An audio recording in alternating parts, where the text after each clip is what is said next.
my name's Molly, welcome back to my channel, and hi if you're new here. I talk about...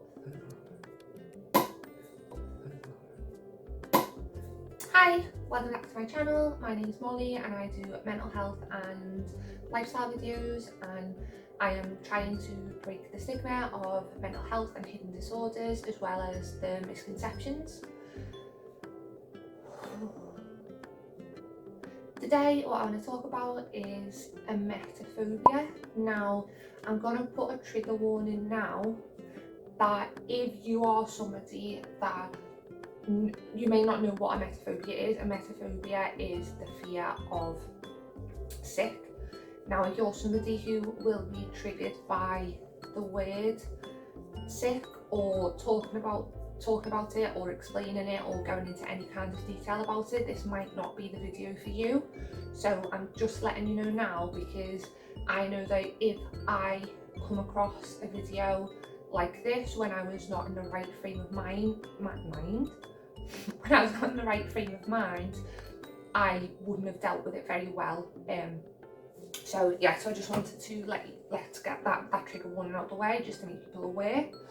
Now, I have suffered from emetophobia for all of my life, but I didn't actually realise there was a name for it until about a year ago. Now, it does feel crazy to me, because even through all my diagnoses, all of my mental health disorders that I have been diagnosed with, and even though my therapists and doctors and counsellors know of my specific issue centred around sick, nobody ever put a name to it or told me that it was a thing that other people also experience. I just thought that it was a symptom of my OCD or a symptom of my anxiety, but it actually does have a name, and that there's a lot of people who do suffer with this specific disorder. Now, nobody, you're probably sitting, if you've never heard of it, or you don't particularly have that, don't really think much about sick, or you might be sitting there thinking to yourself, well, Molly, nobody likes sick, or nobody enjoys sick, like what you're talking about, what you're going on about. Obviously nobody likes sick, or at least nobody that I know likes to be sick. It's not a nice experience. I doubt many people enjoy it, but emetophobia is different. Emetophobia is when the fear of being sick completely takes over your life. So it's not just, oh, I feel a bit sick, I'm hoping I'm not going to feel sick, and I'm getting a bit anxious about it. It's like constantly in the back of your mind in everything that you do. So I'll try to explain it from the point of view from my experience, just because that obviously I've got the experience in that. I don't know if I'm quite fidgety. I actually do find talking about sick very difficult. Just saying the words quite difficult. But I wanted to, if I could help people out there, like maybe there's someone like me who didn't realise that there were other people who were also suffering, if they can watch this and maybe feel less alone or capable of discussing it with someone, and that's obviously the aim. So I'm gonna push through, but that if I do seem a bit more nervous than usual, that's why. So yeah, so I can remember from a very young age having a unusual awareness to things and people around me. I know obviously I've got anxiety, I've got OCD, and also I grew up around mental health and quite a lot of trauma in my early years. So I was always a bit more switched on and aware of things that were going on anyway, but particularly when it was to do with illness. So if I was in school and there was a kid that they didn't even have to be sick, I could look at them and think they looked sick, and that's all I would be able to think about. So if I thought they look pale, I'd then start thinking maybe they're sick. Then I'd start thinking, have I been near them? And this was like age 5, 6, really severe worrying. And then I'd start thinking about the fact that maybe I felt sick, and then I'd start making myself feel sick. So that's when I think I probably had started to notice, but I just assumed everyone was like that to an extent. I didn't discuss it with anyone, obviously, as a child, but I just don't think I thought it was unusual. It was just that I'd noticed. I was aware of it, if that makes sense, and how uncomfortable it would make me feel. Then it progressed on to picking up on certain things that people would say. So I remember once hearing my mum talking with a friend, and she'd said that she had noticed, she always knew when my sister was going to get sick because she wouldn't eat it, she wouldn't finish a tea, or like a throwaway comment like that. But then every time I didn't want to finish my tea, or my sister didn't finish her tea, again, I would be convinced that I was going to get sick. It wasn't the fear of getting sick and having an illness, it's the fear of physically being sick, and then also being in public and being sick and not being able to get to a bathroom. So this started happening. It started to get progressively worse as I was getting older. Signs of my OCD started to come through as well, but at the time we didn't know what that was. And as I said, I was always an anxious child anyway. And then it would get to if my sister was sick, and I would be uncontrollable. And I always used to remember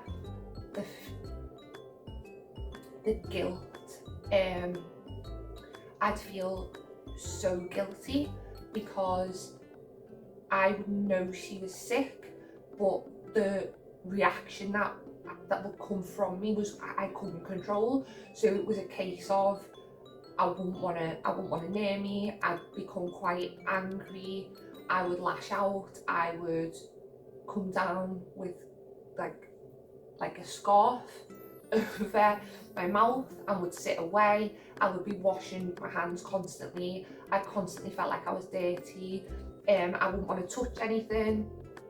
It got really bad, and I think people just kind of thought, oh, she'll kind of grow out of it, or she's got herself a bit freaked out over germs, and you know, she does a few other weird things. They were so weird at the time.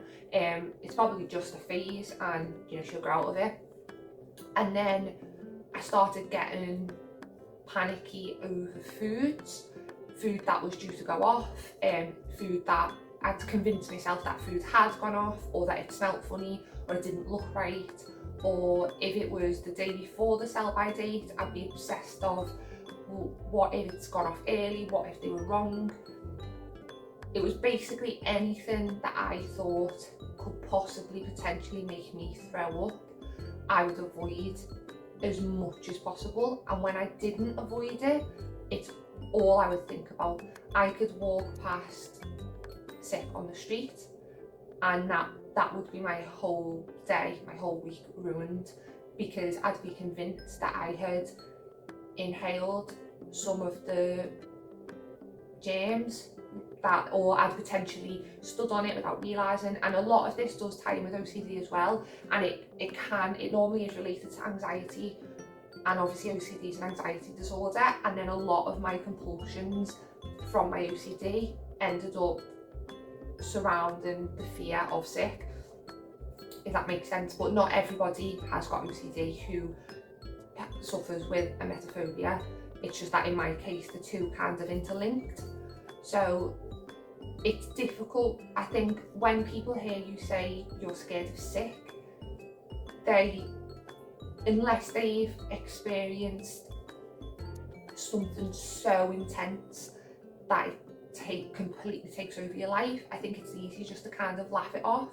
Nobody likes being sick, everyone's scared of something, but it's the extreme time consumption of the disorder that makes it emetophobia.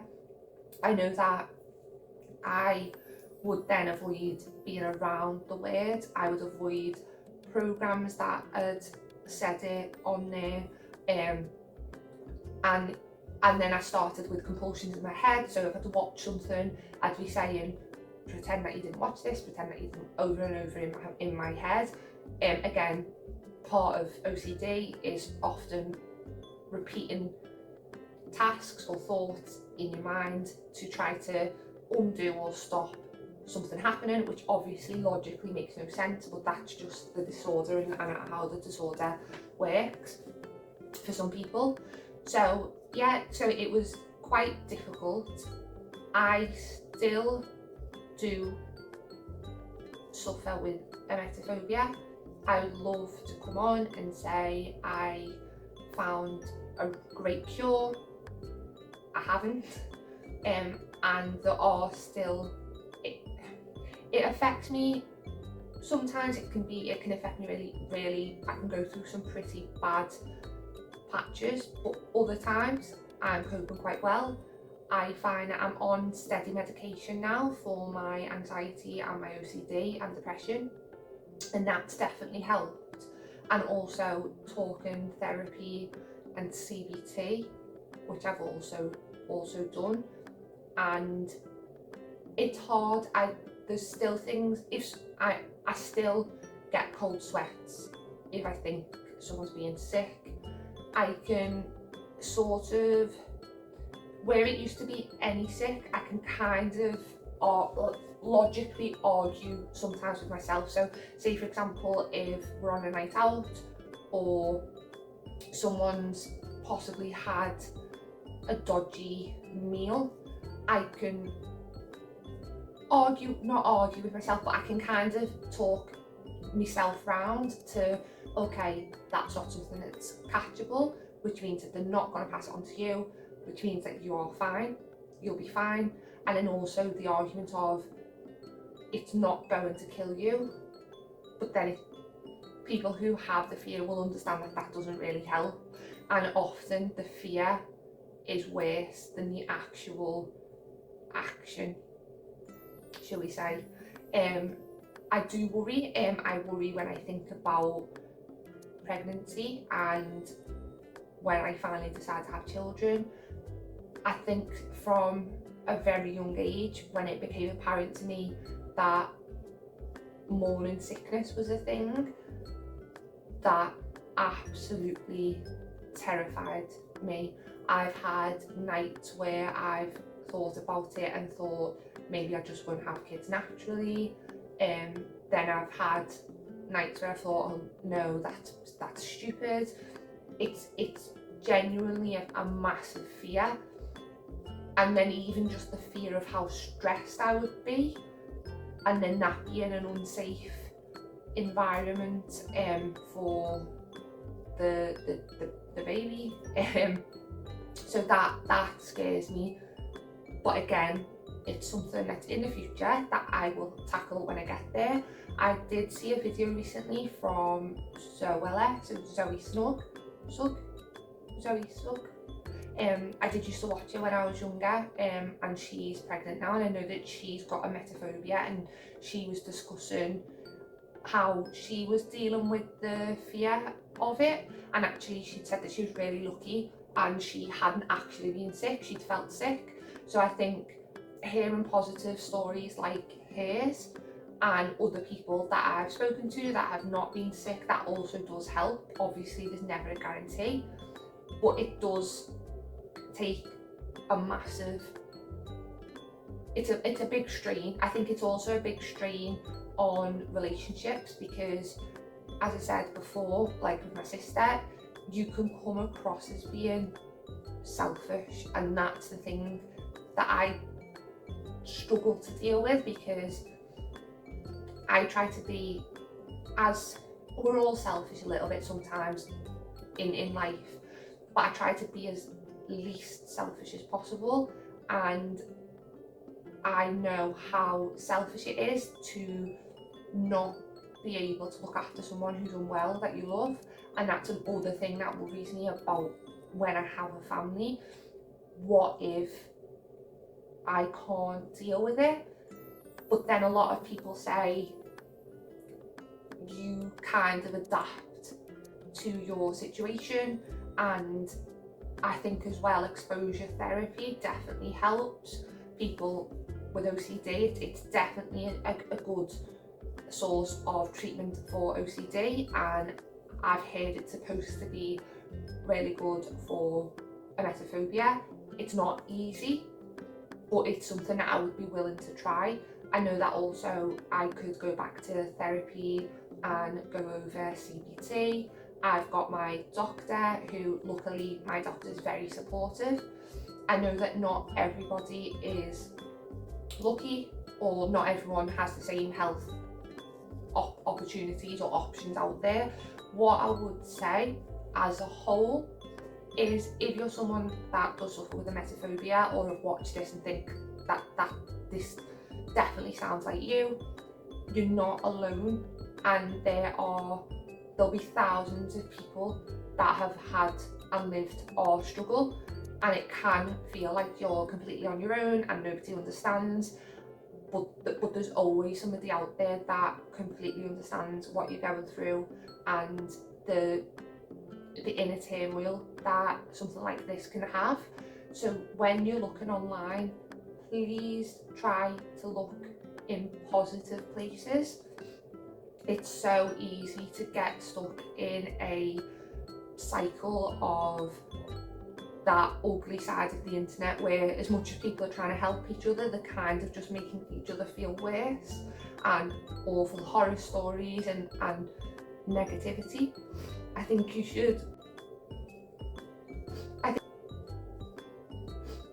should try to look for positive stories, positive outcomes, recovery stories, maybe people who have suffered and don't suffer anymore, what they did, how they feel now.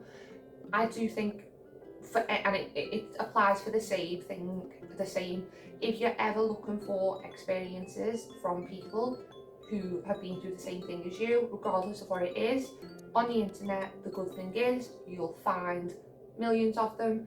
The bad side is you'll find millions of them. Try to make sure that you are consciously searching for positive stories and positive outcomes, instead of kind of just opening up that vault of awful upset. Because I think as well with the internet, a lot of people go to the internet when awful things are happening or have happened to try and release that to somebody, and there's nothing wrong with that, but it's not always the best thing to look at when you're looking for help and hope and support, if that makes sense. So that's all I wanted to do today, was really talk about that topic. I can touch on this topic again if anyone's got any suggestions or questions about anything I've discussed. You can leave them down in the comments below. I'd really appreciate it if you could like this video and subscribe if you want to see more. I hope that you do, and press the bell notification, because that'll let you know when I upload. And then also, if you have any friends or family and you know that they might suffer with this, or you know that they could perhaps learn something from it, then obviously just share it, and the more people that see it, the better. If it can help anyone, if it helps even one person, then it's been worth making the video. And yeah, if you want to follow me over on Instagram, I cover all manner of hidden illnesses, and I try and just have a bit of a laugh over there, while also spreading awareness and trying to bust some misconceptions. So yeah, I would love to see you over there, and I'll see you next time. Thank you. Bye.